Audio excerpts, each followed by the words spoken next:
Di sini ada karakteristik media digital. Karakteristik media digital sendiri terdapat 8. Yang pertama yaitu dari push ke pull. Media tradisional menggunakan metode push yang menyampaikan informasi satu arah. Sedangkan pemasaran digital menggunakan metode pull yang menargetkan prospek dengan kebutuhan spesifik. Lalu yang kedua ada dari monolog ke dialog lalu ke trialog. Media digital memungkinkan interaktivitas dua arah atau dialog dan melibatkan pelanggan dalam percakapan yang lebih dalam atau trialog. Lalu yang ketiga ada dari one to many ke one to some dan one to one. Media digital memungkinkan komunikasi yang lebih terarah, one to some dan one to many melalui kustomisasi dan personalisasi. Lalu yang keempat ada dari one to many ke many communication.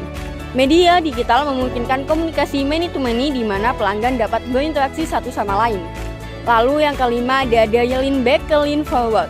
Media digital lebih interaktif dan intens, memungkinkan pelanggan untuk mengontrol pengalaman mereka. Pengguna cenderung beralih jika tidak menemukan apa yang mereka cari dengan cepat. Lalu yang keenam, perubahan sifat alat komunikasi standar. Internet dapat digunakan untuk iklan one to many dan one to one, mengurangi pemborosan iklan tradisional melalui pemasaran online. Lalu yang ketujuh ada peningkatan perantara komunikasi. Media tradisional dan PR kini memiliki banyak pilihan untuk menjangkau audiens yang lebih luas secara online melalui berbagai saluran, termasuk media berbayar, blog, dan jejaring sosial. Lalu yang ke-8 ada integrasi. Media digital memiliki karakteristik yang berbeda dari media tradisional. Pemasar harus menggabungkan dua dan mengintegrasikan kedua jenis media untuk memanfaatkan kekuatan masing-masing secara efektif. Langkah 1. Penetapan tujuan dan pelacakan untuk komunikasi pemasaran interaktif. Penetapan tujuan dan pelacakan dalam komunikasi pemasaran interaktif sangat penting karena membantu mengarahkan strategi pemasaran, memastikan efektivitas kampanye, dan mengukur ROI atau Return on Investment. Pemasar digital mengembangkan tujuan komunikasi untuk rentang waktu yang berbeda. Yang pertama, tujuan komunikasi pemasaran tahunan, misalnya memperoleh pengunjung situs baru atau memperoleh prospek berkualitas dapat diukur sepanjang tahun. Yang kedua, tujuan komunikasi khusus kampanye. Kampanye pemasaran digital seperti untuk mendukung peluncuran produk melalui iklan online dan viral marketing. Langkah 2, wawasan kampanye. Ada banyak informasi wawasan pelanggan untuk kampanye pemasaran digital yang bervariasi berdasarkan sektor. Wawasan ini dianalisis lebih rinci setelah kampanye berjalan.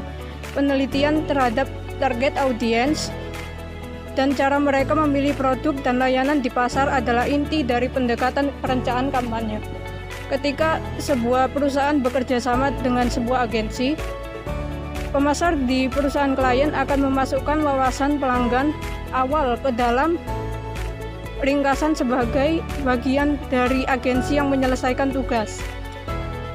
Proses penemuan klien ini akan memberikan informasi berharga kepada staf agensi tentang audiens dan pasar. Yang ketiga adalah segmentasi dan penargetan. Strategi penargetan kampanye adalah proses menentukan siapa yang akan menjadi audiens dalam pemasaran yang telah kita buat.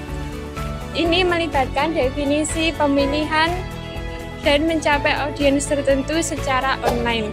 Metode penargetan bervariasi tergantung pada pasar, jenis kampanye, dan alat komunikasi elektronik yang digunakan. Dalam konteks kampanye online ada beberapa aspek yang harus diperhatikan. Pertama, memiliki pemahaman yang baik tentang pelanggan atau calon pelanggan untuk memaksimalkan pemasaran yang telah kita buat.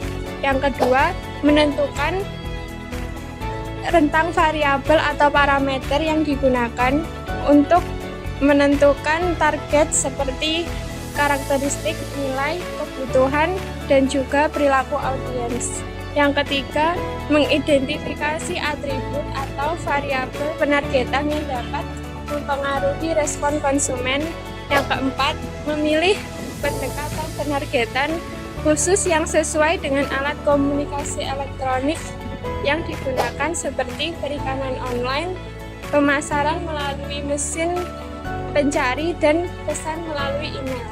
Kemudian langkah yang keempat yaitu penawaran, pengembangan pesan, dan kreatif. Dalam kampanye digital dengan respon langsung sebagai tujuan utama, menentukan tawaran yang tepat sangat penting. Selain respon langsung, terdapat juga tujuan merek untuk menyampaikan konsep atau memposisikan merek. Selain itu, seperti dalam judul iklan pencarian berbayar, tag, dan juga deskripsi meta dalam pencarian alami, baris subjek dan judul email dalam pemasaran, serta dalam tingkah iklan atau gambar. Konsep ini membantu dalam menjelaskan kebutuhan komunikasi yang berbeda dalam media pemasaran. Yang pertama ada idea performing atau pembuatan ide, menghasilkan ide yang menarik bagi konsumen seperti janji merek atau nilai yang ditawarkan. Yang kedua, relationship building atau membangun hubungan, memperkuat hubungan dengan konsumen melalui ketertarikan, ikatan emosional, pengetahuan merek, dan informasi pribadi tentang pelanggan. Yang ketiga, ada sales activation atau aktivasi penjualan, mendorong konsumen untuk melakukan tindakan seperti penyelidikan lebih lanjut, percobaan, dan juga pembelian. Yang keempat ada help atau bantuan, memberikan layanan dan bantuan kepada pelanggan untuk mereka mulai dari informasi tentang produk baru hingga bantuan dalam proses pembelian atau penyelesaian pasca pembelian. Yang kelima, product experience atau pengalaman produk, memastikan konsumen memiliki pengalaman sesuai dengan yang mereka dapatkan, yaitu melalui desain toko dan situs web yang menarik, ketersediaan produk yang baik, informasi yang jelas, dan juga nilai atau kesenangan dalam penggunaan produk. Yang kelima, menganggarkan dan memilih campuran media digital. Pendekatan tradisional seperti yang disarankan oleh Fatwa JKK tahun 2001 dapat digunakan untuk menetapkan anggaran komunikasi secara keseluruhan sebagai berikut. Yang pertama yaitu metode yang terjangkau, yang kedua metode persentase penjualan, yang ketiga metode paritas kompetitif, dan yang keempat yaitu metode tujuan dan tugas. Selain itu, terdapat 3 keputusan penting yang harus diambil mengenai investasi untuk promosi online atau bauran komunikasi online dalam rencana kampanye pemasaran digital. Yang pertama yaitu tingkat investasi di media digital dibandingkan dengan promosi offline. Keseimbangan harus dicapai antara teknik komunikasi online dan offline berdasarkan kekuatan dan kelemahan dari berbagai pilihan media. Kerangka kerja yang berguna untuk mempertimbangkan karakteristik media yang mempengaruhi keputusan investasi telah dikembangkan oleh Coulter dan Starkis tahun 2005. Yang kedua yaitu memilih perpaduan yang tepat antara alat komunikasi media digital. Saat memilih campuran media digital yang tepat untuk kampanye atau investasi jangka panjang, pemasar akan menentukan campuran yang paling tepat berdasarkan pengetahuan mereka yang diperoleh melalui pengalaman kampanye sebelumnya dan mengambil masukan dari penasihat mereka seperti kolega atau mitra agensi yang berpengalaman. Yang ketiga yaitu tingkat investasi dalam aset digital.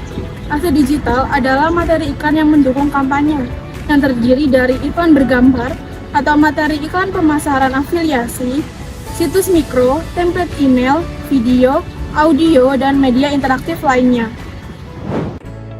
Langkah 6, integrasi ke dalam jadwal atau rencana media secara keseluruhan. Populer pada tahun 2001, mendeskripsikan komunikasi pemasaran terpadu yaitu sebagai konsep di mana perusahaan secara berhati-hati mengintegrasikan dan mengkoordinasikan berbagai saluran komunikasinya untuk menyampaikan pesan dan jelas dan konsisten tentang organisasi dan produknya. Titik awal perencanaan, pemilihan, dan implementasi media adalah dengan menetapkan tujuan kampanye dengan jelas. Yang pertama, untuk kampanye tanggapan langsung. Hal yang paling penting adalah volume tanggapan, kualitas, dan biaya. Lalu yang kedua, untuk kampanye yang mengutamakan kesadaran dan branding. Picton dan Broderick pada tahun 2001 mengidentifikasi 6 aktivitas dalam mengimplementasi media. yaitu pemilihan target audiens, tujuan media, pemilihan media, penjadwalan media, pembelian media, dan evaluasi media. Pincode pada tahun 2000 menyatakan ada 2 strategi utama dalam merencanakan komunikasi pemasaran internet yang terintegrasi. Yang pertama, strategi media tentang cara menjangkau target audiens. Hal ini akan menentukan teknik promosi online dan channel iklan online. Dan yang kedua yaitu strategi kreatif. Pincode mengatakan bahwa paradigma pemasaran online yang dominan yaitu respon langsung. Namun, beliau melanjutkan dengan mengatakan bahwa semua situs promosi juga akan mempengaruhi persepsi terhadap merek.